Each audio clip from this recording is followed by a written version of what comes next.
Tracy Klein. And I am going to share my screen here.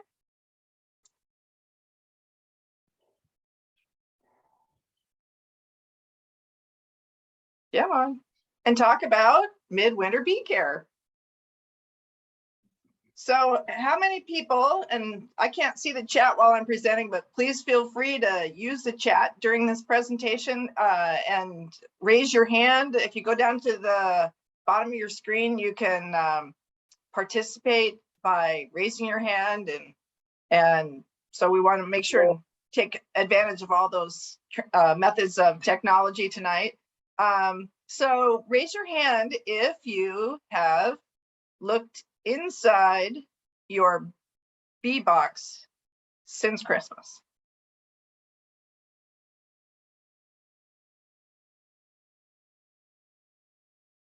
Awesome, that's quite a few people. All right, go ahead and put your hands down. I can say that I honestly have looked inside since Christmas as well, because I looked inside one of them today to take a couple pictures for you guys. So the first thing for midwinter basics is bees want to have a dry living area, right? What else do your bees need? Anybody, just go ahead and shout it out. What else do your bees need during the winter? Food. Food, yeah. Sugar, pollen. What else? I've got food up there, by the way. They also kind of need to leave their beekeepers to leave them alone a little bit. Right? Do they need warm? Do they need it to be warm in there? Not really. But they definitely need it to be dry, right? And they need to have food. Lack of mites. And what, Kit? Lack of mites. Oh yeah, that would help too. If your bees had a lot of mites in the fall, chances are your bees are all dead by now anyway. So let's talk about the basic food options that you've got to choose from for your bees in the winter. The most healthy, of course, is their own frames of capped honey. It's the best source of nutrition, but whatever you do, don't add honey from the store because you don't know where it came from, and it could have foul brood spores in it, which don't hurt humans, but it can definitely kill your bees and wreck your equipment because you can never get those foul brood spores out. So capped honey is the best spot. Now, why did I say capped honey? Did anybody know why not to put uncapped honey in there this time of year? I know, Kathy, you know, so don't answer. Too much water. Too much water, but especially because the honey absorbs water from the air. And so what happens to wet honey? Does it ferment? Yeah, it turns into mead. And you don't want it to turn into mead in the frames over the winter. So you really don't want to put wet, uncapped honey in there because it'll ferment, it gets moldy, it's nasty, and it makes bees sick. So if you have capped honey, that's great. And then if you've got uncapped honey and you've got it stored in your freezer, just save that for the spring, and then you can use that when it warms up a little bit. Dry sugar is also another great thing to use in the winter because the bees can eat it even though it's not warmer. You don't want to have, for the same reason you don't want wet honey in there, you don't want wet syrup in there. So they won't take the syrup if it's below 50 degrees outside anyway, but it just adds extra moisture to the colonies, which they definitely don't need in this part of the country. And then winter patties. So if you're using patties that you buy from the store, the pollen patties, winter patties are only about 5% pollen, and they're mostly sugar. The trouble with them is that they look almost exactly like the summer patties. So if you've got patties left over in your freezer and you can't remember whether they're summer or winter patties, I wouldn't risk using those right now because if you start adding pollen, they're going to start raising brood, and it's still too cold and too early to do that. So I would save those for the spring when it doesn't matter as much. But definitely if you want to use winter patties, that's certainly fine too. All right, and then a quick note that if your bees are all clustered at the top of the boxes, then they've eaten through their honey stores and they could starve. In fact, they probably will starve unless you do something to help them get some more food in there before they can get out and the maples bloom, and that's quite a ways off. So we want to make sure that they've got lots of nice dry food right now. All right, and then here's my bees last year on Valentine's Day.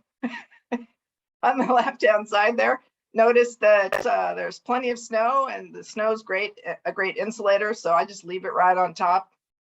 Notice that the snow's piled up here on the bottom, and it covers up the upper entrance or the lower entrances. All of my colonies have upper entrances. In fact, you can see it best in this picture right here on the right-hand side. That dark spot in the middle is a hole, and that's the upper entrance that I have in each of my bee boxes. And most of my bees use the upper entrances anyway during the winter. They don't go down and out, they go up and out. And so they go outside when it warms up to go to the bathroom, and then they zoom right on back in. So if you have one of those cool IR cameras, infrared cameras that fit on the bottom of your phone, they take really cool pictures, and they can tell you exactly where your bees are. So like this colony on the right-hand side, they still have tons of honey in this box. In fact, when I opened this box up, it looked like they were dead. It was only because the camera showed me that the bees were all down in the bottom that they were in really good shape. This box here has bees throughout. And then what does these red and white hot signatures mean in these colonies? Where are the bees? They're up at the top, right? So since my bees are all up at the top, do they have food? No. They ate through all their food and they're up here at the top. So these colonies, especially when your bees are way up at the top, you need to make sure that you're adding food. These ones down here were just fine. They still had 8 or 9 frames of honey to eat through. So those girls made it all the way through the spring without needing any extra food. And winter's my favorite time to sit inside my house where it's nice and warm and cozy and read things like Bee Culture magazine and books about bees and learn more about beekeeping for the spring. So make sure that you're using that time wisely on your own as well while you're not out doing inspections. I see Scott's got his hand up. We'll go ahead and take a pause. And Scott, why don't you go ahead? Yeah, so you said if the bees are at the top, that they're looking for food. I found that a lot of my colonies that have died over the winter, they just ate basically a really narrow chimney of honey up and left everything else around. Because I didn't want to extract my honey, so I just gave it to my bees this winter because I was lazy. And they just ate right up through, and they didn't eat anything around. And I don't know if a lot of them starved or if it was the moisture that got them. Can you kind of talk about how you can tell the difference or how you can mitigate that? Yeah, chances are, hold on, Kathy, chances are they ate straight up through their honey stores. So when bees get really tightly clustered, they stay together like penguins down in the Arctic and to stay warm, and they won't break cluster to go get food somewhere else. So they'll go right up through the chimney, and they will leave honey potentially in the bottom and on the sides that they can't get to. And if it's not right there with them or right next to them, they will starve. So how do you kind of mitigate that? Because I can barely pick up some of my dead hives. They're so full of honey. Yeah, what you can do is you can take one of those boxes from the dead out with lots of honey in it, move all of the honey frames to the center, and then just put them right on top of a different colony, one of your live colonies. Just add the box right on top of them, and then they'll move up through there. And then this spring, when it's warmer, you can take those lower boxes off and rearrange. Kathy, did you want to add something? Yeah, a lot of times the honey is too cold, and so heat rises. So that means the honey right up above is going to be warm. The bees can't get their proboscis to pierce the wax when it's cold. So that's why they move up. And like Tracy said, moving honey closer to the cluster is good, or putting honey right above the cluster is good. Thanks for asking the question, Scott. That was a good one. All right, so what do you do for a winter inspection? This is what I did this afternoon. I went outside, I inspected the outside and made sure that the openings were both clear. So on the bottom, the lower entrance is open, the upper entrance is open. Sometimes these lower entrances in out yards or places where you don't go oftentimes will get covered up with leaves or twigs. Sometimes a tree falls next to it. So these lower entrances do get covered up. They also get covered up because there's a carpet of dead bees laying on the bottom. That's why if you notice in this right-hand picture, I have the entrance, the smallest entrance, and I have it facing up. That way there's room on the bottom here that if there's a carpet of bees and they want to go out the lower entrance, they can crawl across the dead bees and make it out. Now, one of the things I do is I'll use my hive tool and I'll take the entrance reducer out this time of year, once a month. And then I'll just put my little hive tool in there and I'll scoop the dead bees out. So you don't have to get them all out, but if you scoop them out, it keeps them from getting all moldy and gross in there anyway. And then it creates a place where the live bees can go down and out if they so choose to on a day when it warms up. So you want to make sure those two openings are available for use. And then you want to look under the hood. You want to see if you're using a moisture quilt like I do. It's just got wood chips in it. You want to make sure that if a big section of these are all wet and soggy, that you take those out and put new ones in. If you've got a really keen eye, you'll notice that on the bottom side of this insulation here, there's a lot of water. And so that just shows me that the chips are doing their job. The warm, moist air goes up, it condenses on that insulation on the bottom of the lid, drops down on the chips, and then the vents in the sides help the air flow through there and dry the chips out. So I don't usually have to replace the chips. Every once in a while though, I get a colony that's really big and they make the chips all wet and I replace those. If you're using a moisture board instead and it's all wet, it's a good time to take those out and replace them with a dry one. So if you're using moisture boards, usually people get 2 per colony, so you can swap them out. I went over to Kathy's this weekend. I walked in and she had about a half a dozen wet moisture boards sitting right by her wood stove. She's like, doesn't everybody have this in their house? I'm like, just beekeepers. And then you want to take a quick peek inside. And I know this isn't a very good picture, but this dark mass right here is the colony of bees that are all up here on the top. And I put about 10 pounds of sugar on this box in December. So they've eaten through about half of that already. So next month I'll need to make sure and take more sugar out there for them. So you do a quick peek underneath. I just turned my hive tool sideways and stuffed it in there on outside of the picture so that I could click a photo for you guys. So if they're up there like these, your choices, remember from the earlier slide, is dry sugar. If you want to use fondant, you can use that too. Candy bricks are a pain in the neck to make. I like to just use dry sugar, but you can certainly use candy bricks. Winter patties, as I mentioned, and then if you do have capped honey frames from a dead out, you can just put that right on top of the cluster, and then they'll eat up through that. And then finally, repeat next month. And I think we probably have time for a few questions, if that's all right with you, Don. I'll also be in the breakout room with beginning beekeeping questions. So if you're shy or don't think of your question right away, we can certainly come back to it.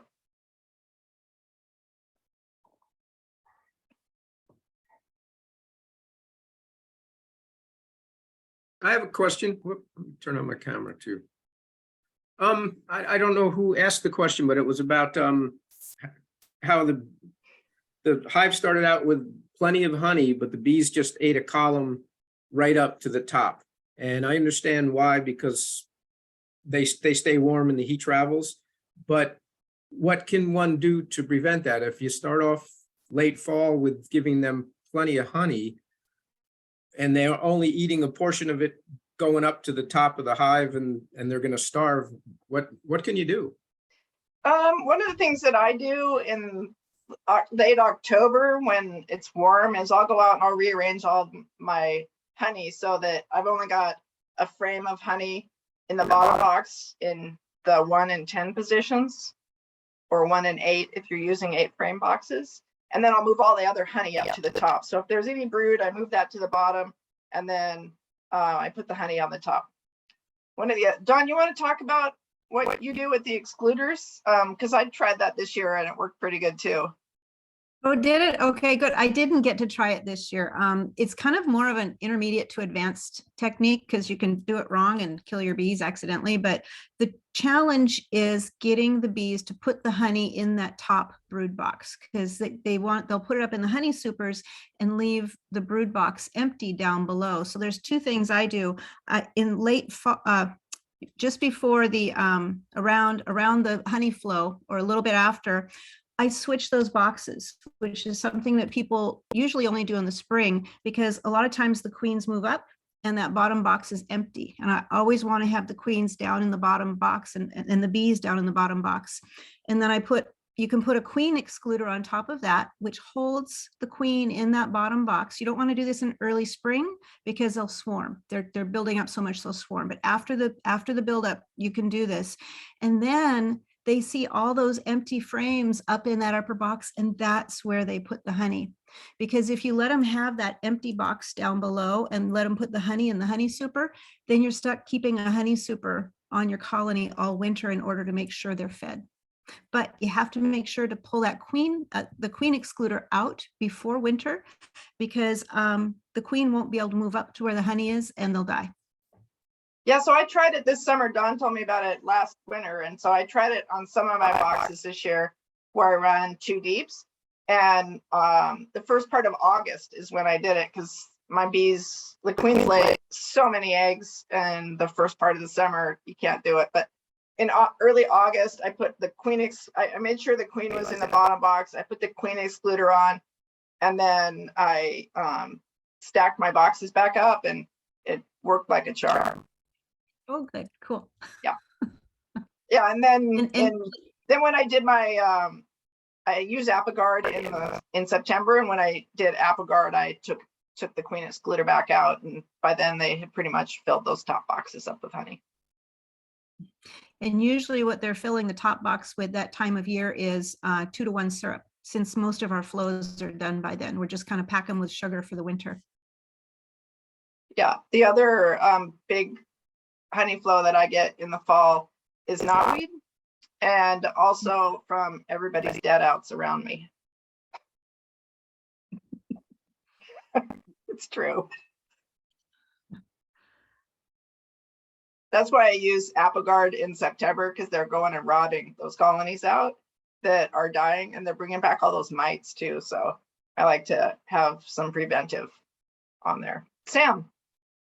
Yes, thank you. I am very much a beginner. I do not have any bees yet, but have been thinking and planning since last summer, and wondered if there is a more appropriate type of hive. I know Langstroth is probably the most popular, but read a lot of stuff about people who use lay-ins, and they talk all about that. I know there are things you can and can't do. Do you have anything to say about that?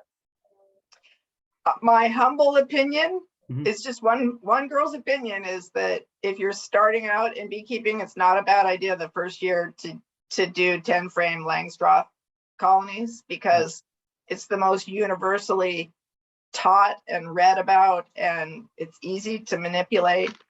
And then if you decide you want to do something else like long langs, or do top bars, then you've got a little bit more experience under your belt. Gotcha. So better to start with, like you said, because yeah, most people have experience to share with that specifically. Yeah. Yeah. All right, cool. Thank you very much. Kathy? Also easy to find equipment for things. Yeah, understood. Oh, sorry. I just wanted to add that if you're going to start, you haven't bought anything. That's correct. I haven't bought anything yet. Don't start with deeps. Get 3 mediums for your brood box, and you will have much lighter boxes to move, and every frame is interchangeable. And if you have deeps and you want to change them to another box, you've got to have another deep box. If you have all mediums, everything is fine. Mediums go everywhere. Gotcha. You said 8 frame mediums?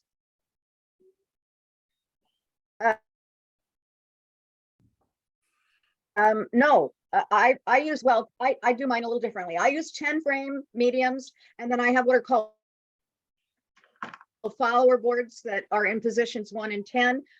They act very differently in the hive, and they create a convection. So instead of the condensation going up on the top and then raining back down on the bees, having the follower boards in every box, so it's like a little outside chimney on both sides. The water comes up and then it's pulled to the sides, and you'll notice in the springtime that the follower board, between the follower board and the hive body, is where you see the mold, but you never see it on the inside where the bees are. So I had a mentor who was French, and he started talking about flower boards, and when I figured out they were follower boards, I followed him, and my bees do much better with that. And in effect, that makes it 8 frames in a 10 frame box. Long way of saying that. Understood. I got you. I got you. Thank you very much.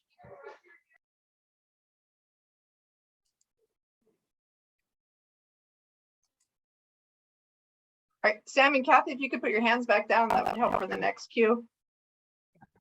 Don, I think we're good for now. I'll turn it back to you. Okay, good. Thank you, Tracy. These beginner meetings are always so wonderful. And even if you're not a beginner, it's always a great refresher. So before we move on, I just want to take a minute to thank our former president, Kit. Kit's here. She's going to wave. Right after she took on the presidency 3 years ago, we entered into COVID. And that means everything shut down. The meetings shut down. We could no longer meet live. We couldn't go into the apiary. You remember how we were all kind of locked in our rooms for a while. And Kit pulled everybody together and got the board so that we could do remote meetings. I think we only missed maybe a couple of meetings. There's barely a hiccup for all of us being able to have these meetings. And through her efforts of keeping everyone together during the pandemic, the club has gone on. We're still a good, strong, and viable club. And she's so good at pulling in volunteers that we're still continuing to get great volunteers that she brings in. And she's just been so wonderful. There's been a lot of clubs that have actually folded, bee clubs, other kinds of clubs. I don't know if you've heard about some of the nonprofits that just haven't made it lately. And our club is still going strong, and we're doing well. And so much of it is a tribute to Kit. So give her a heart or a thumbs up, or everybody, little love for Kit. Thank you, Dawn.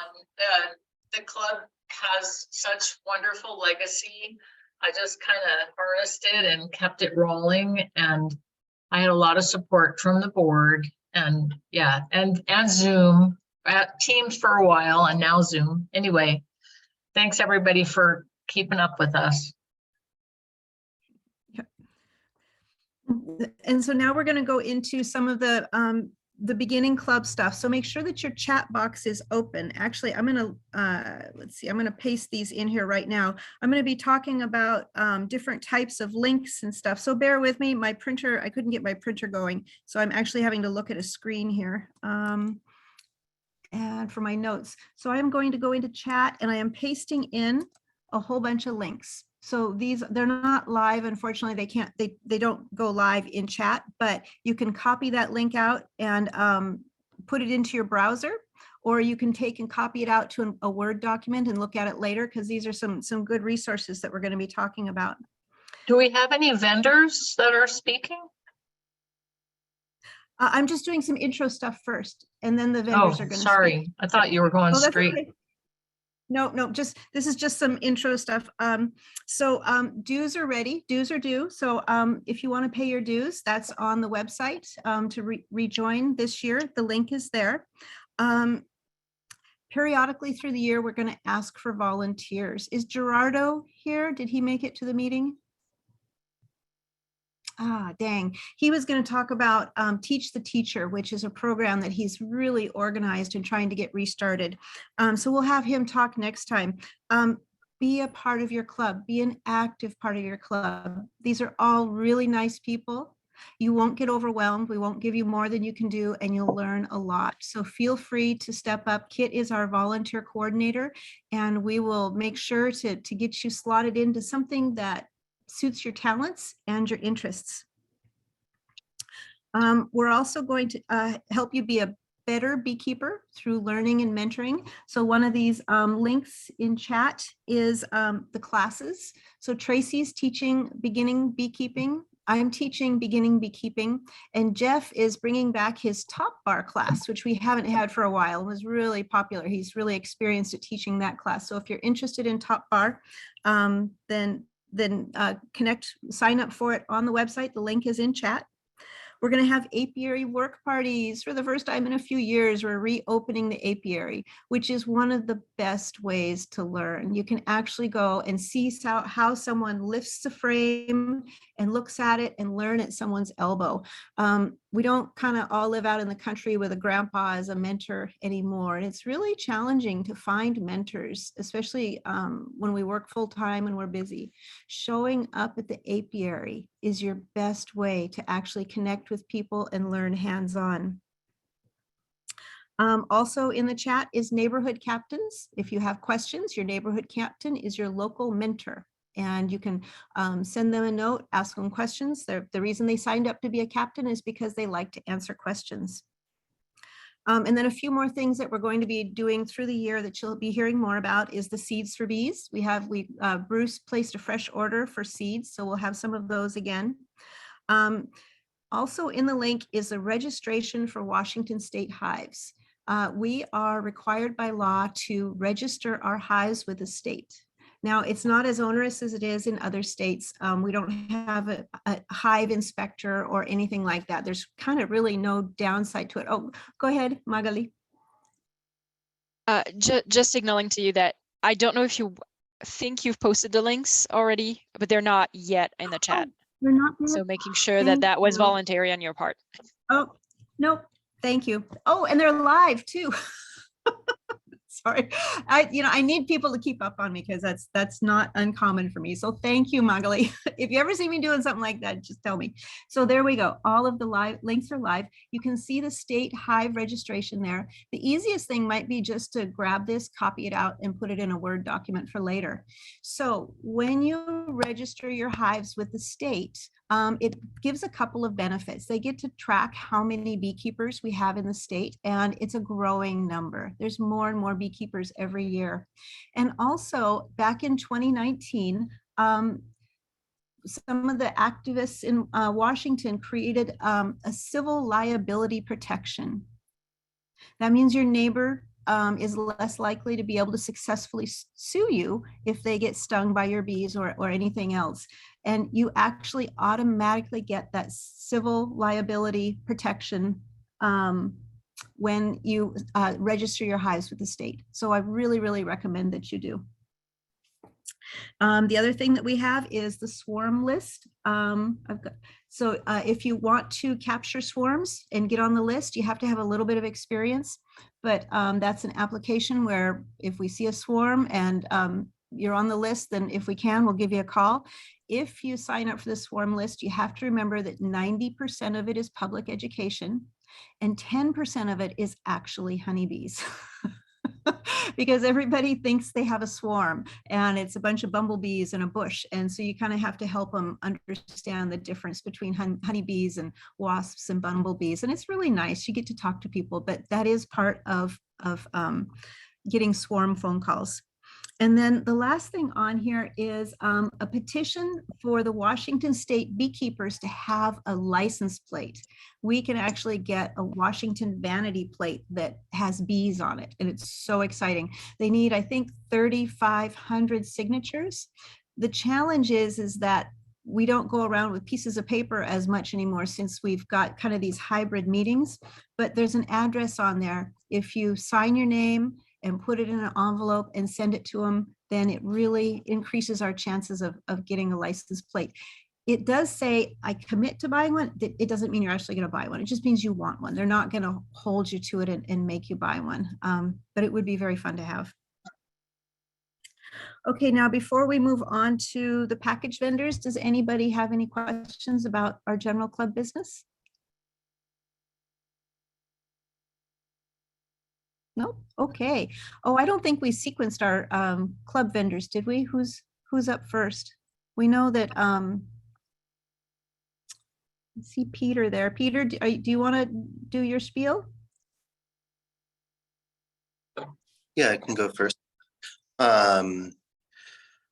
Hi, everyone. First of all, I do want to say I am out of town at the moment. I am not certain how good my connection is going to be, so hopefully I'm not going to Really be good. breaking up. Okay, Perfect. awesome. Great. Yay. So I sell nucleus hives. That's where I should start. I don't sell packages. I only sell nucleus hives. I've been selling for, I think, the past 8 years or something. Nucleus hives from Randy Oliver and his sons. Their company is Golden West Bees. Those are deep nucleus hives, 5 frames of bees, brood, pollen, honey, laying queen, etc. The queen, one of the nice things about the Oliver's nukes is that the queen is actually raised in the nuke that you buy. So someone isn't, just taking a bunch of bees, splitting them off, putting a queen in, and then selling them, whether it's had time to, or hopefully the queen's had time to, lay and produce 1 full brood cycle, whatever.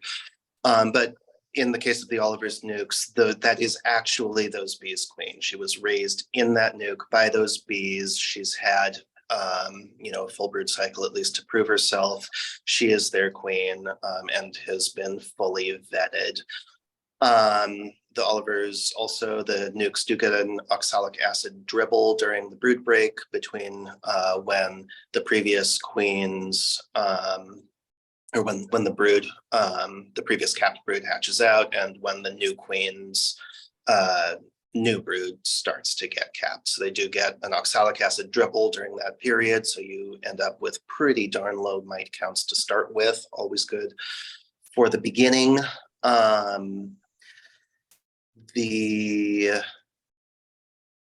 Olivers live in the foothills of the mountains in Northern California. That's where they raise their bees. So you're also getting bees that are a little more used to weather than like a Hawaii queen or even a Southern California queen would be. They get some snow, they get some rain, they get, all the things we get up here. I've used the nukes myself for 8 or 9 years. They've done great for me. I like them a lot. And I like working with the Olivers. In addition to that, I've got 61 of the Olivers nukes left at the moment as of this afternoon. I also do have 9 medium nucleus hives available left, which I'm selling those for the first time this year. Those are made up from my own bees. They will have, because it'll be too early for me to be able to raise any queens up here, they will have probably an Oregon queen, but depending on mating weather, I may try to pull out some Southern Californians or even a Hawaiian, just give people an opportunity to get those nukes a little bit earlier. If it's the Oregon queen, probably those medium nukes will be available kind of mid to late May, because that's just the earliest that you can mate an Oregon queen and get them. And then I can get the queens fully vetted and be ready to sell. I will post a link to my website, Eric. Because I am out of town at the moment, I'm doing this on my phone, so I can't type and talk at the same time, but I will definitely give you guys all a link.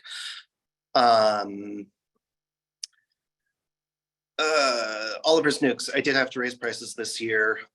So they are $300 plus tax. That's just how expensive it is for me to go down there and get them. My spring nukes are a little bit cheaper than that, $250, or the mediums, which is all that's left, are $260 plus tax. That is 8 frames. On the mediums, it's 8 frames, bees, brood, honey, etc. Laying queen. I'm doing this first and I don't have my notes or anything with me. Maureen or Dawn or Kit, anything obvious I'm missing?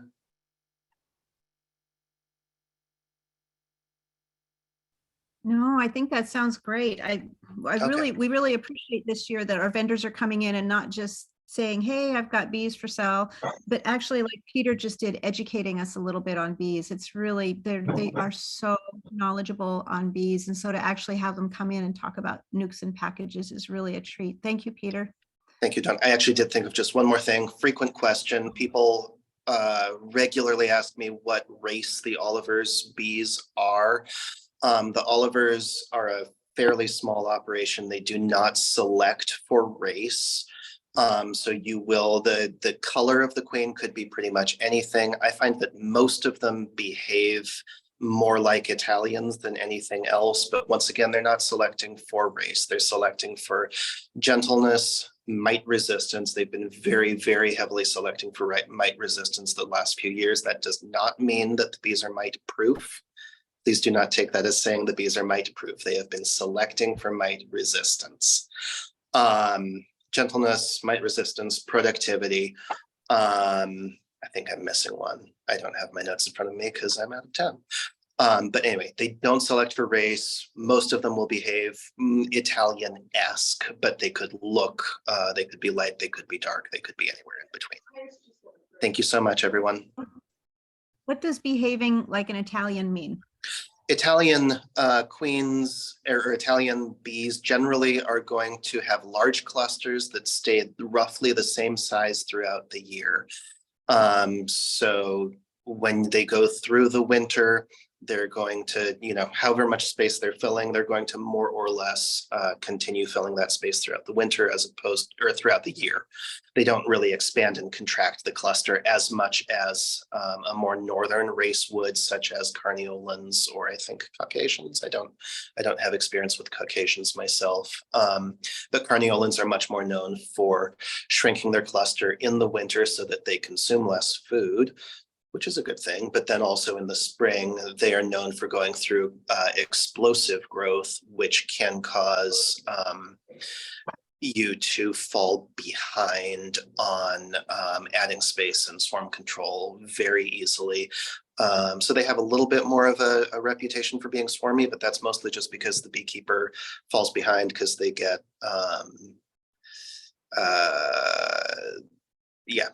they miss that the population's about to blow up with the Carniolans as opposed to Italians. But they're all great bees. Italians are great, Carnies are great, every mutts are great. Yeah. Thank you, Peter. And I noticed that Jeff just posted all of the information links for all of the vendors. Thank you, Jeff. So if you can pop in and check their sites. Yeah, that's a link to a PDF, and you can find all 4 vendors there and all their info for how to contact them and their pricing. Thank you very much, Jeff. Dave or Jason, do you have a preference on who goes next? If it's okay, I wouldn't mind going. I'm fighting a little bit of a cold, so I'm feeling a little under the weather. If that's all right. Of course. Thanks, Dave.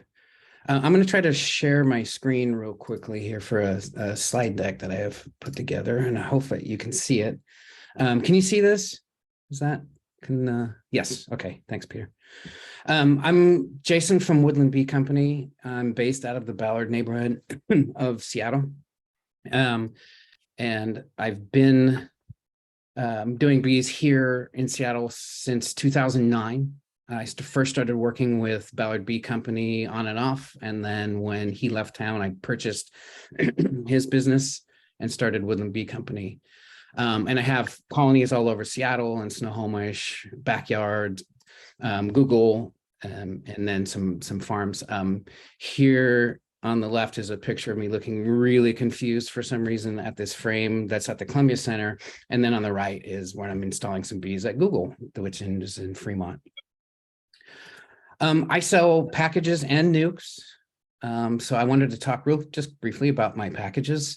I get them from Northern California. I have a partner. I've worked there for about 10 years now. This is the shed where all the bees are. A quick kind of humorous side note, this truck that you see here in this picture, this guy was loading before us last year and relayed a story that he almost got hijacked the year previous to this, where 2 cars tried to run him off the road to get into his trailer. And I always kind of think that's kind of funny in the respect that if they had broken in, they probably would have been really unhappy with what they found in there. That would have been a nasty 20,000 package surprise for them. So these are the packages that I picked up last year. This is kind of how they come when we go pick them up. This is about half of what we got. And we just kind of load them in the pallets into a trailer or a pickup, whatever I'm driving. And then this is I couldn't find last year's pictures, but this was about 4 years ago with this. This was one of our trips that we went down and kind of hauling back. We do the drive from California back in one day. So it's about a 15-hour drive. And then this is just me running some up to Snohomish. And each package has 3 pounds of bees, and then comes with a queen in this little cage that is called a California cage. You see there's a little bit of candy here in the end that the bees will chew through to get out, and then to release the queen eventually. And it's kind of one of these time releases that we do to introduce the queen and get them used to the bees that you've purchased. And so here you can see that I'm introducing her into the hive, and then the bees are starting to feed her and take care of her while she's in there. I also do nucleus or nukes, and these are all from my local stock of bees. So they're all overwintered. They're overwintered queens. If they're not overwintered queens, excuse me, I make queens from overwintered queens. They're all local as they can be. And they come from yards around Seattle, which is what this on the left, this is from the Columbia Center actually last year, and I ended up splitting that.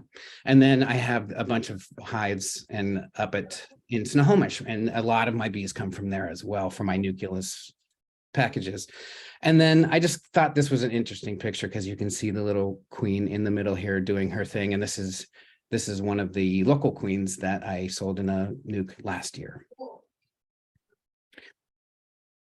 And then this is just one of the backyards I have here where I'm making some nukes from existing overwintered bees. And you can kind of see the process here where you have a very full colony, and then you just kind of split them off. And later on, I'll introduce the queen to them or have them make their own, depending on where we are in the season. And this is my dog. This is Dog Tax, and he really wants to leave the farm because he is really scared of bees. And so this is his let's get the hell out of here face. And I just thought it was something I had to include in this presentation.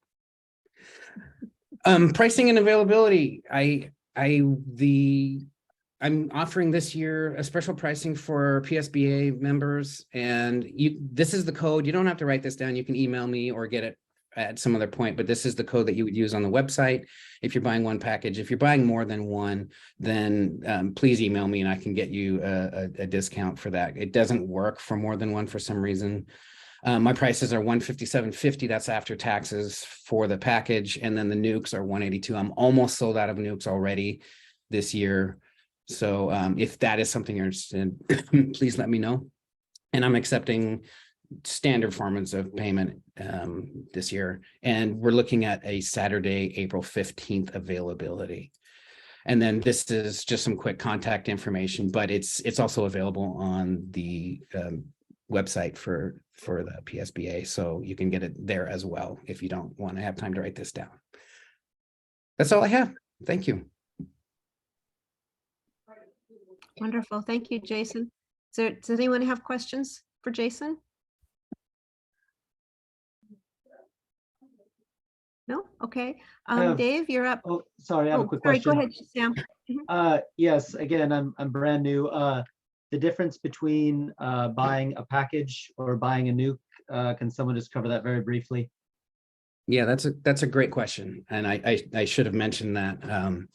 Peter covered it really well of the advantages of what a nuke has, is that it's established that you're about a month ahead of everybody else that's getting a package, and sometimes even further ahead. So your bees just have a better chance of getting out and foraging and taking advantage of any flora that's out there. And a package, they have to build up a little bit to get to where the bees are in a nucleus. And so that's why there's usually typically a price difference, is that you're just further ahead with a nuke. And they're basically, that means they're overwintered, probably? A package is basically a simulated swarm of Gotcha. honeybees. You know what that. Gotcha. Yeah, they're all Yeah. packed together and then you put the queen in versus together all winter. Yes. Gotcha. Thank you. Sam, and when you buy a package of bees, you're just buying the bees. So the reason why the nukes you have a head start is they come with frames that have all of the resources already. So a nucleus colony should include frames of honey and pollen and frames with brood on it as well. So The best way for me to look to start. yeah, there's also differences in the nukes. So you'll see a varying price on the nukes. So you want to make sure when you're comparing that what you're comparing, because some nukes come with 3 frames of bees and a feeder and an empty frame. Others come with 5 full frames of bees and brood and everything. So make sure that you're Gotcha. looking at, the difference. Apples to apples. Yeah. Thank you. And the reason it makes a difference to the bees is a nucleus comes with wax, which takes a long time for the bees to actually build up. It also has a queen that's already laying. So she hits your hive and she's making brood right away without any stop. When you get a packet, and they can be more defensive because they've got brood and honey. A package is super, super gentle and good for beginners, but you don't get any wax. And it takes the bees a little while to build up enough wax to give the queen a spot to lay. So they're a little bit slower sometimes to build up. Hey, Jason, can you pull up slide 8 with the picture of the nuke boxes on there? One of the questions in the chat popped up. What does the nuke come with? That one, yeah. So usually the nucleus colonies come in these cardboard boxes, and inside there are 5 frames or 4 frames and a feeder, but there's space for 5 bee frames in there. And so those cardboard boxes are just temporary boxes that hold the bees and all of the 5 frames. Thanks, Jason.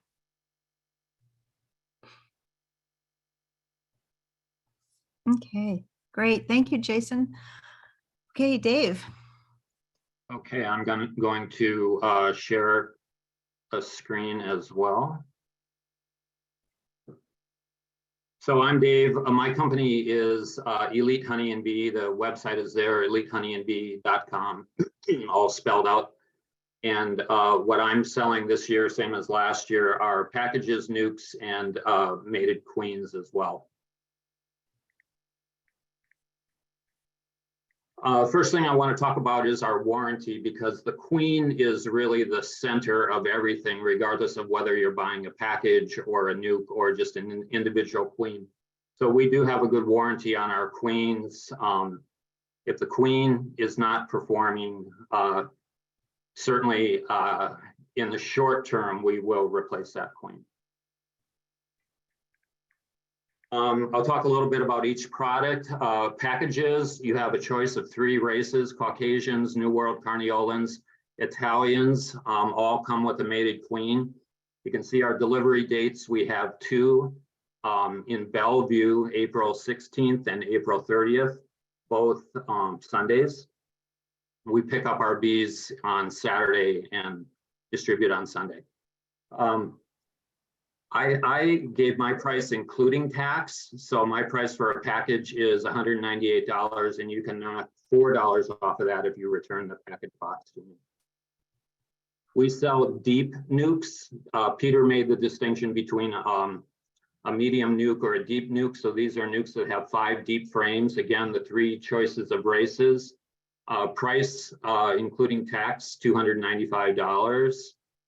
If you return that box, and we hope you do, you get $20 back. So that would drop the final price to $275. Same delivery dates. We also have 3 races of queens. We do offer queens throughout the season, but we bring the first ones back with us to the Seattle area that would be April 16th. So if you order a queen now, in anticipation of doing spring splits, we will have that queen for you mid-April. $55 includes tax. So I'm gonna also show some pictures and do some explanations by way of the pictures, kind of hybrid of what Jason was talking about and some of the points that Peter was making as well, just about our 3 products and where they come from. So I'm going to start with queens. This is a bank of queens in a packaging site in Northern California. We get our bees from Hycombs out of Orland, California. So everything, I'm not going to get into grafting, but everything, the bee industry down there in the springtime starts with grafting, and that fires up after almonds are finished. And what these are something called mini mating nukes. They're tiny little nukes that grafted cells have gone into, and they're out in the field. The queen hatches out in these little boxes, flies out and mates, and returns to these little nukes. There's a close-up one. Looks just like a Langstroth hive, except it has just 3 tiny little frames in it, and usually a feeder as well. So a crew has to go out to the field and collect all of these queens that go into your packages. So that's a queen picking crew, and this is out in the field. And you can see there's literally thousands of these in fields spread all over Northern California. And the crew usually consists of 3 to 6 people. Here's one with 6, and they're all out collecting queens. And it's a very manual process. The mating nuke is opened up, a frame is pulled out. They're looking for the queen. There she is on this frame, nice Italian. She's literally picked off. You can see this picker is wearing gloves to not get stung, except for her fingers, because she has to be able to grasp that queen without hurting her. And then into the box she goes. Then all the queens are banked. You can see here, this is there are 63 queens in that special frame. Gives the yard that they came from, the race, Caucasians, and the date that they were polled. Those go into the queen bank, and they'll later go into your packages. Sometimes queens are marked. So again, a very labor-intensive process. All those queens that were individually stuck in those cages have to all be pulled out of the cages and individually marked, then stuck back in the cages, then stuck back in the queen bank, and then eventually they'll go into your packages. You can see this marker. She's used this little tool here to pull the cork out. She's got the queen in her fingers, and she's about to use a blue marker to make the dot on the back of the queen. It's a lot of handling of the queen, which is one of the reasons why the breeder that I use, I mean, if we really bug him, he'll mark queens, but it's a lot of extra handling. So we tend not to do it. I encourage new beekeepers not to be so worried about whether they see their queen every time they open a hive, but really learn to recognize what a queen is doing. So we also sell nukes, and both, there's already been some discussion about the advantages of a nuke or what a nuke does for you. Peter touched on it, and then there was some additional discussion just a minute ago. So I'm not really going to spend any time on this other than to say something that Peter made the point of saying. Sometimes nukes are just made up of a bunch of bees that are not related to each other, and the queen is not related to each other, and frames of honey or frames of pollen are all just stuck in a 5-frame box, and the lid is put on and it's called a nuke. Well, I call those a glorified package because they are not really a nuke, and they're certainly not what the vendors here are selling. So to make our nukes, some of those queen cells are put out into nukes out in the field, and the queen is then going to emerge just like she did from the mini mating nukes, except this time she's emerging into a 5-frame nuke. And these nukes are made up after almonds from splits from excess bees. By the time you get those nukes, the queen will have hatched out, she'll have mated, she'll come back to that nuke, and she'll have started her own colony. So that happens all a month before I even go down to California to pick up nukes. So what you get back here in Seattle is a fully accepted queen with every bee in the colony being a daughter of that particular queen. So we do not just go down there and grab our nukes. We actually go out into the field and have a crew of myself and 2 other people that we spend a couple of days down there selecting our nukes. So we actually are going out to these isolated nuke yards and we're checking every nuke frame by frame. So we're looking for laying pattern, we're looking for pollen and honey resources, and one of the big things we look for is no obvious brood disease.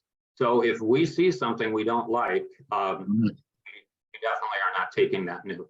This is what I like to see when I'm pulling frames out of nukes. A lot of bees on the frame. It's a little hard to see in this picture, but all these open cells have either larvae or eggs in them. And there is a queen on this frame as well. So when I see 4 or 5 frames that look like this, when I'm selecting a nuke, that's definitely a nuke that I am bringing back to Seattle.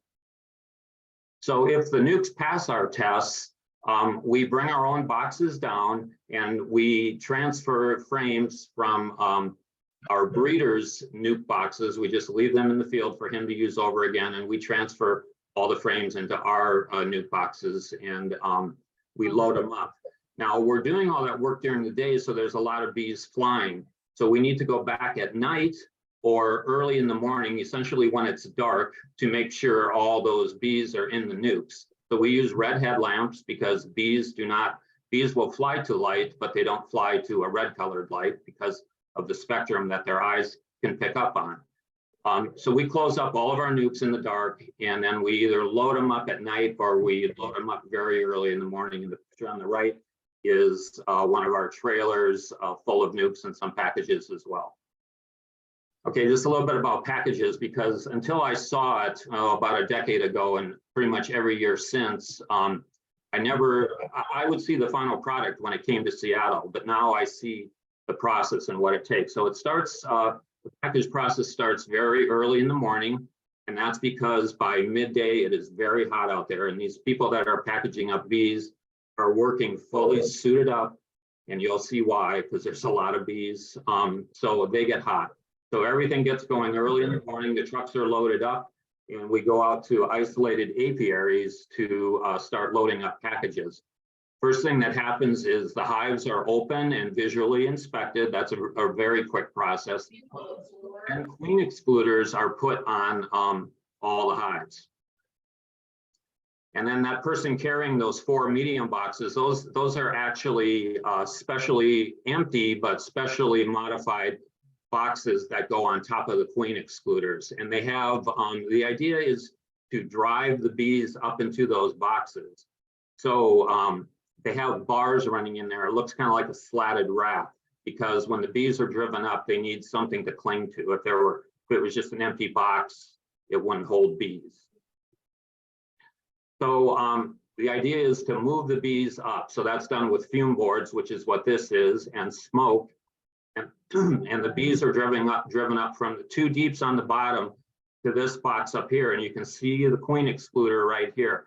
So all the bees that are going to go into the packages go up through that excluder, and the queen is kept below, so you don't accidentally get a queen in a package. And while that driving up process is happening, there's other people in the yard setting up and getting ready to package the bees. And you can see there's already a lot of bees flying before the process barely begins. Specialized equipment is needed. This is a box that bees are going to get shaken into. This is a special funnel that goes on top of that box. When we sell a package of 3 pounds of bees, that means 3 pounds. The bees are weighed on a very old-fashioned balance scale. And so when you're getting 10,000 bees in a package, that is actually 3 pounds. So this individual is pulling these queens out of the queen bank, getting them ready to put into the package. Usually these packages are in pallets or racks of 5s. So he has 5 queens laid out there. He's first of all beginning by sticking the queens into the slot. So that's when the excitement begins. Here you can see the slats on that specially modified Western that I was talking about.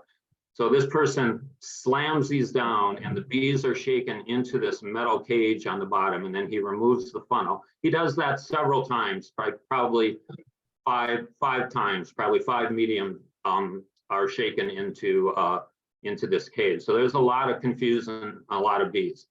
He closes up that opening and walks over to where he's going to start pouring. And this is pouring bees through a funnel into something else that looks like a funnel, but it's actually really just a funnel shaped vessel because it has a bottom on it. So he has this vessel on the scale and he is weighing out 3 pounds of bees. So here's backing off, looking at the process, pouring the bees into the funnel, which drop into the vessel, which is on the scale. And then this person is taking the full vessel of bees and turning it upside down and dumping it into the package that eventually will come here to Seattle. There we are switching out. He's put in 3 pounds. Here's the full pack, the full vessel of bees. Here's the empty one, and he's just gonna switch it out like that. There you can kind of see the whole process. He's shaking the bees into the packages. Here's his feeder cans over here close by. So once the bees are shaken in, he can slap a feeder can on it. This is a comparison shot of the bees being poured in. When the 3 pounds are reached, this little door slides shut, so no more bees will spill out. Just looking above, pounding, slapping the bees into the packages, feeder cans, extra queens lined up for this pallet of bees over here.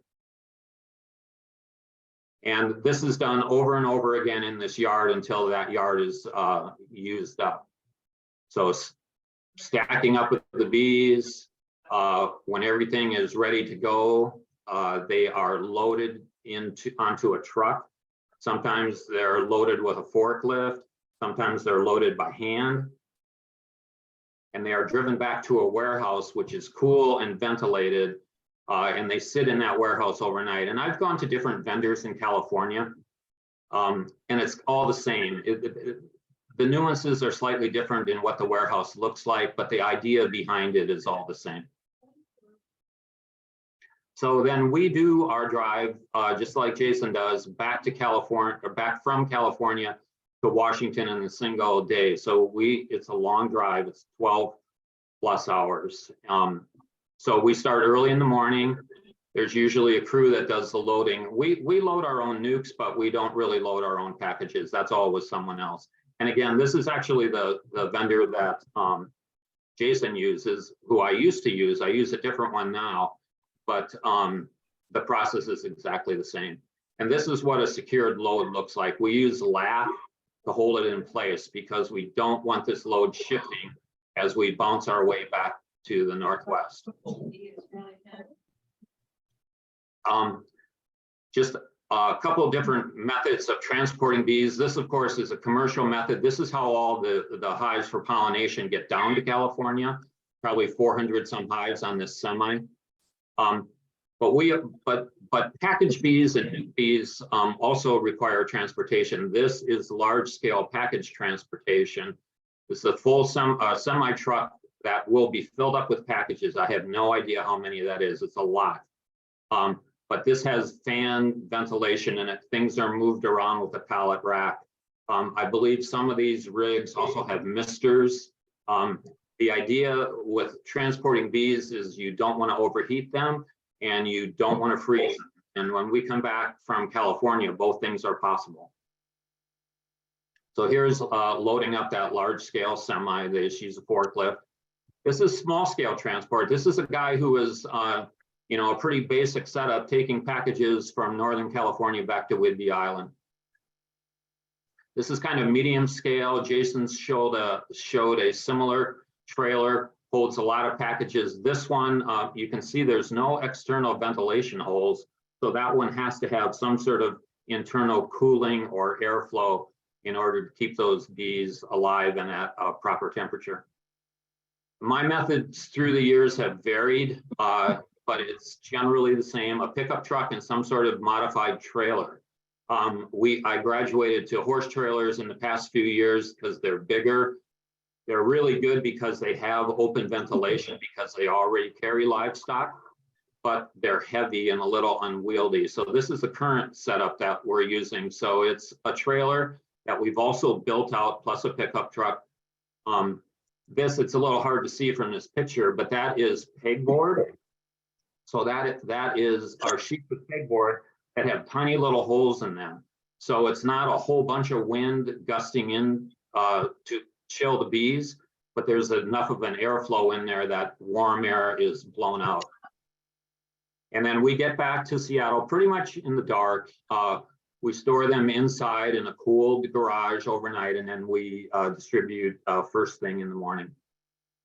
It's my last slide, and I just want to reiterate, we do maintain a queen bank throughout the season, pretty much from April to October 1st. So if people need queens because a queen dies or goes missing, or you want to do splits, we have those available as well. Okay, thank you. Wow, that was really fabulous, Dave. Thank you. Anybody have any questions?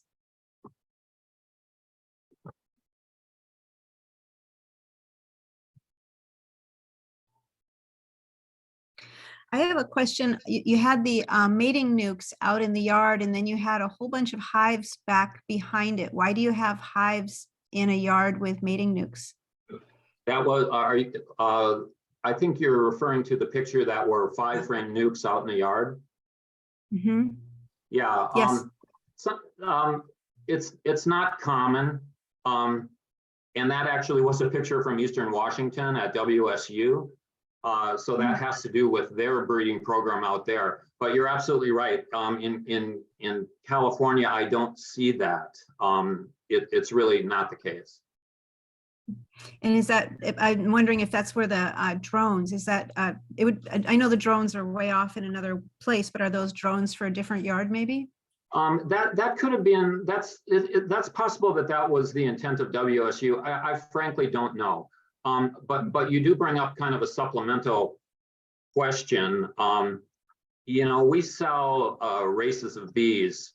So you are getting the queens that are the queens that are grafted from are a pure race. Their daughters go out into the field and are open mated. So the sperm that they collect could be from whatever drones are out there. And there's a lot of drones in California, I can tell you that. There's a lot of bees down there. That's a very, these yards are isolated, but there's still a lot of bees.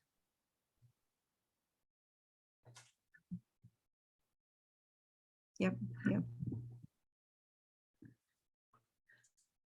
One of the nice things, I'll say this, that I've discovered over the years, I don't know if this is true up and down the whole Central Valley. It certainly is true in the northern part where I go and where Jason goes. All the breeders are kind of doing the same thing. So their selection of stock is very precise. I know we hear a lot up here about crap bees coming out of California, but when I see what is put into that process down there, I actually don't think they're so crappy. And maybe part of it is historically the queens did overheat in shipping quite a bit, and in the recent years there's been more effort taken to keep the bees cool. Do you think that has a factor? Are you talking about individuals who are transporting bees? Yeah, transport in the transport. Yep. Yeah, I guess that could be true. What I can say that I know is true is it's a delicate balance. I remember one time coming north and going over the passes from California into Oregon. It was 17 degrees. It's cold. It can be cold. It's not usually like that. It's one of the reasons why you don't.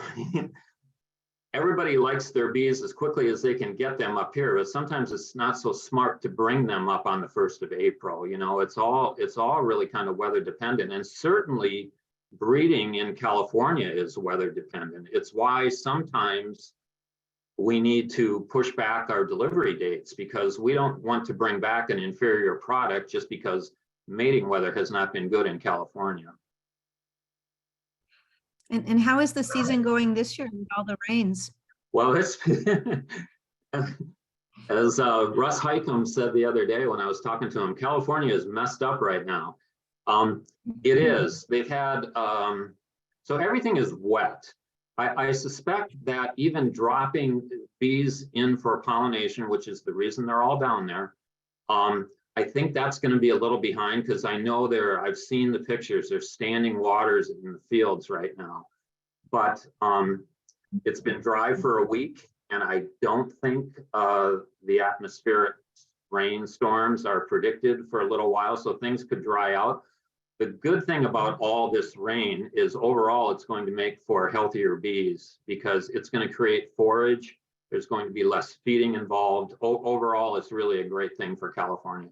And it's just too early to know right now how that's going to translate to the mating season, which is more than a month away yet.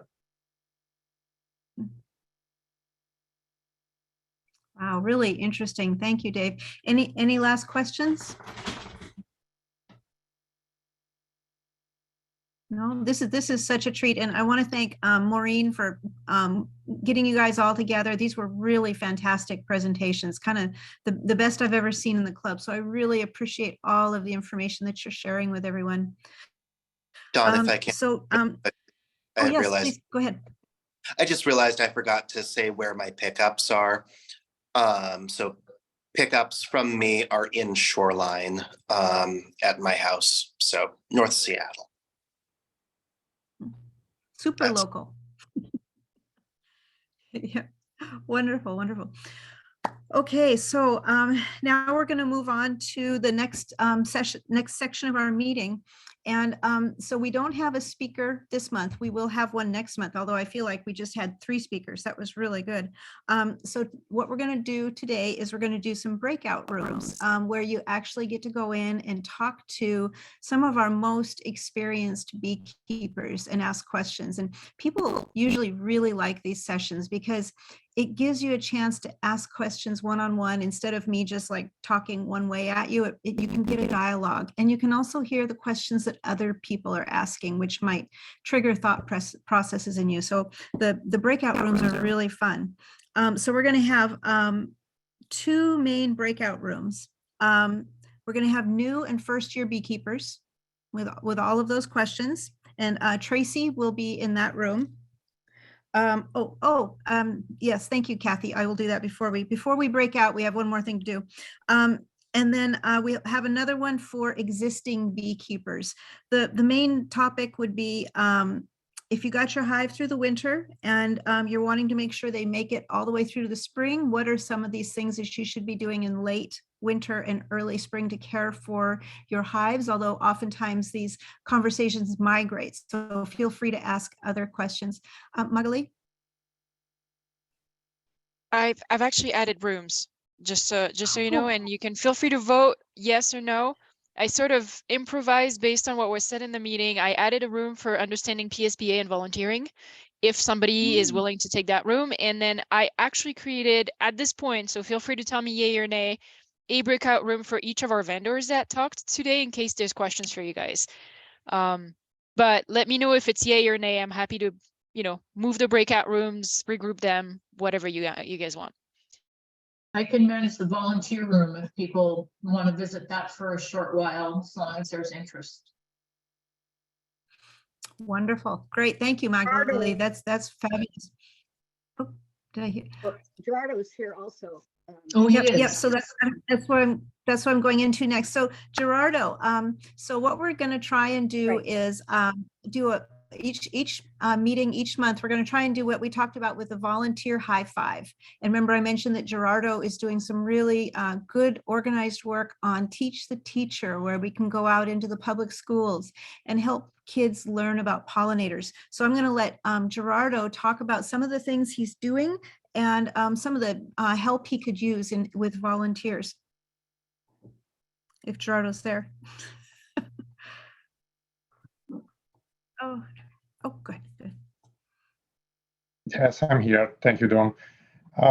Yeah, we are looking for volunteers who are passionate about sharing their love for bees with mostly school students, elementary school, middle schools, and in some occasions also high schools.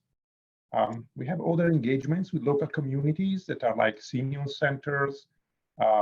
We did something with the Lions Club, Boy Scouts.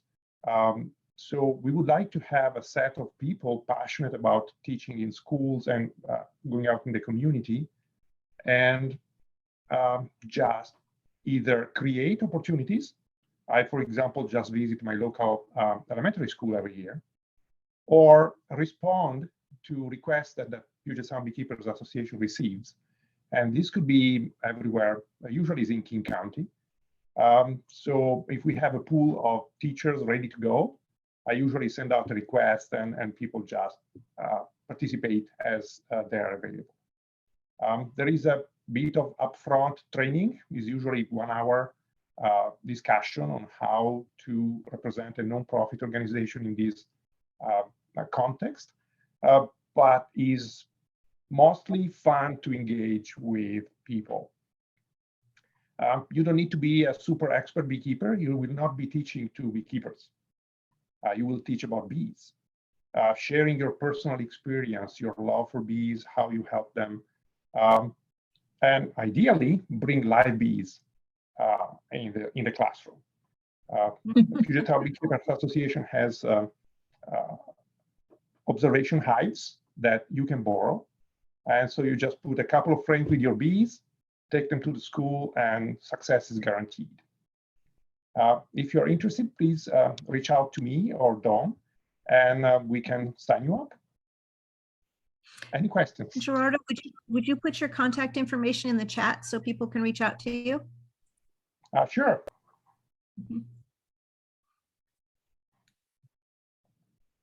I have a question. So are you looking for volunteers who are specifically presenting to classrooms and teachers?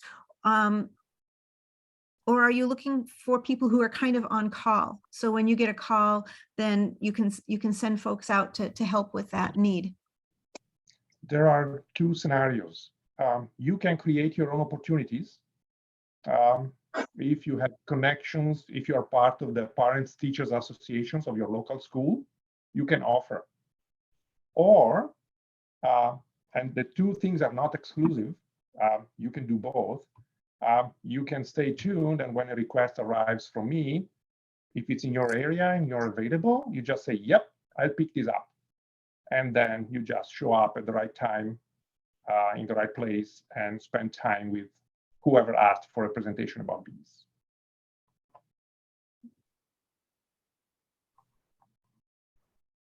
Wonderful. Any questions? And just a pitch for volunteering. Remember, we are an all volunteer organization. The board, the trustees, everyone is volunteers. We need every person helping. And we've got a fantastic club. We want to keep moving forward and doing fun things. So please do something in whatever your capacity is. And it's really rewarding and fun. Go ahead, Kit. Just to note that a lot of times when people have requests, as Jarno is saying, they work with the volunteer who's interested in doing it to find a mutual time. It's often a real flexible, usually it's not like, well, I can't, I'm sure I wouldn't be available. You know, you can often find a time that works for both parties.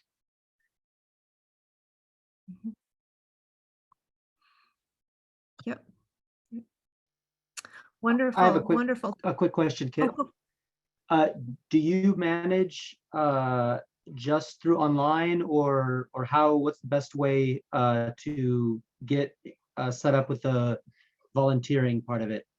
Contact you directly, or Should we do that in breakout rooms? I'm wondering when that's a great question, Sam, by the way. I'm not trying to interrupt at all. I'm just thinking that might be a great conversation for that volunteer room for everybody. I'm new though, so I wouldn't be in there. I would think I would more be in the new one, in the new beekeepers. Okay, so then Kit, feel free to feel free to answer. Want to make sure. I'll reach out to you, Sam. I'll send you a note and we can talk. But All right, thank you. and anybody else, I'm khyde@pugetsoundbees.org. It's easy to find me. You reach out anytime and I'll try and be of help. And remember, we're volunteers too. Most of us work full-time, so if it takes a little while for us to get back, or if you have to ask more than once, please do. Just Yeah, get in that's there and fair. grab your bull by the horns and be Yeah. motivated to get in there and help. Okay, so let's do some breakout rooms. We've got new beekeepers. We've got beekeepers who are hopefully bringing bees through a winter. We've got a volunteer room, and we have 3 vendor rooms. And I think, Magali, are people able and welcome to pop between rooms? How do they do that? They do that. So you do that when I open up the rooms, you'll start seeing a little icon at the bottom where you have all of your functions that says breakout rooms, and you get to choose where you go. Once you are in a breakout room, that little icon is still there, and you can go and go in between different rooms. And to answer Lex's questions, and for everybody's benefit, this monthly meeting happens every 4th Tuesday of every month. We are online this month. We are aiming to be hybrid by next month, and after that, we should be hybrid going forward. Okay, beam us up, Magali. Cool. All right. Any last questions before I open the breakout rooms? I'll stay back to make sure everybody gets oriented. Okay. Yeah. Do you want regular scalloped potatoes or cheesy? I know you're not a fan, but which do you prefer? Opening up the breakout rooms.